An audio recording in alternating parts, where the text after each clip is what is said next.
Its very title sparks outrage. Palestine Peace, Not Apartheid. 14 members of the Carter Center's 200-member advisory board have now resigned, calling the man who wrote the book and won the Nobel Peace Prize malicious in his views.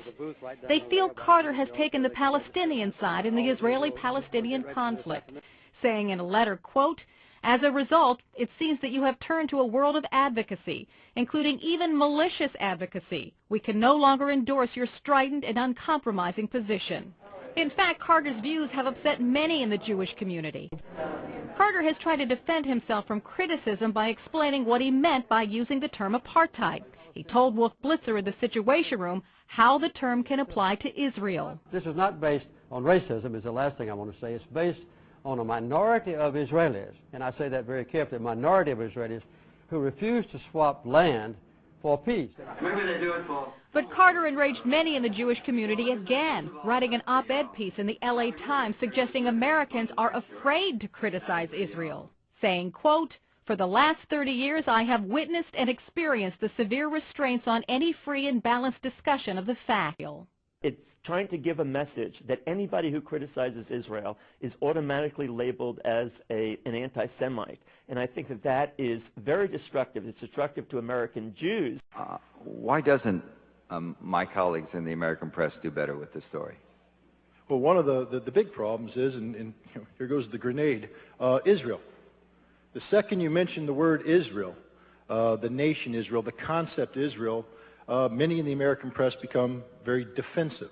We're not allowed to be highly critical of the state of Israel.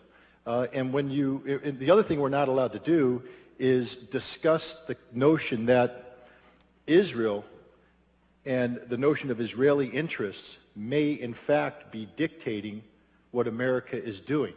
That what we're doing in the Middle East may not be to the benefit of America's national security, but to Israel's national security. But see, we don't want to talk about that because one of the great success stories out there is the pro-Israeli lobby that has successfully enabled themselves to blend the two together so that when we speak of Israeli interests, they say, no, we're speaking of American interests.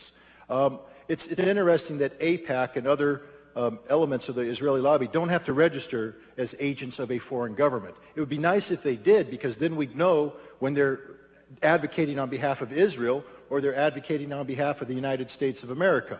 I would challenge the New York Times to sit down and do a critical story on Israel, on the role of the role that Israel plays in influencing American foreign policy. There's nothing wrong with Israel trying to influence American foreign policy. We make that clear.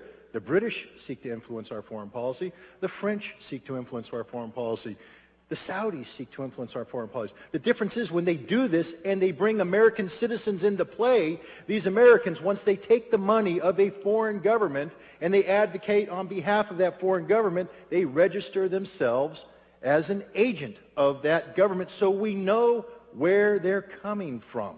That's all I ask the Israelis to do. Let us know where you're coming from, because stop confusing the American public that Israel's interests are necessarily America's interests. I have to tell you right now, Israel has a viable, valid concern about Hezbollah in southern Lebanon.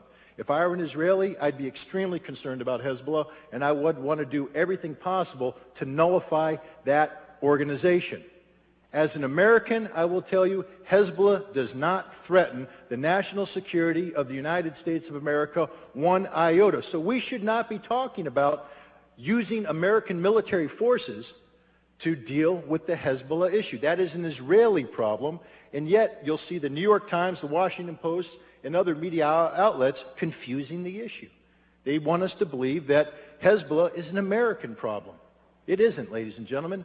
Hezbollah was created 3 years after Israel invaded Lebanon, not 3 years after the United States invaded Lebanon, and Hezbollah's sole purpose was to liberate southern Lebanon from Israeli occupation. I'm not here to condone or sing high praises and virtue for Hezbollah, but I'm here to tell you right now, Hezbollah is not a terrorist organization that threatens the security of the United States of America.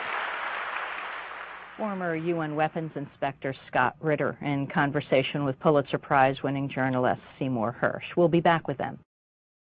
Well, again, I think it comes down to you know, the Bush administration likes to talk a lot about the nexus between weapons of mass destruction and terrorism. I'll talk about the nexus between the neoconservatives in Washington, D.C. and the right wing of the Likud party in Israel. These elements, these political elements, have been working hand in glove for many, many years. And now that the neoconservatives in Washington, D.C. have seized power, or have gained power, attained power, now that they're in power, the right wing in Israel has to play this game. They have to deal with the cards that they've been dealt, and so they're not going to stand up to the United States. You're not going to sit there and try and encourage the United States to make a move on Iran using fact-based information. You've got to understand there's certain buttons you need to push in Washington, D.C. to get American politicians to move in a certain direction. And you've got to keep it simple. And the simplest thing is to say that there is a nuclear weapons program in Iran.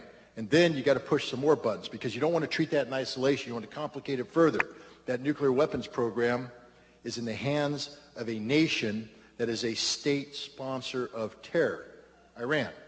And the terrorist organizations that they sponsor are inclusive of Hezbollah, Hamas, the Palestinian Liberation Organization, Fatah wing.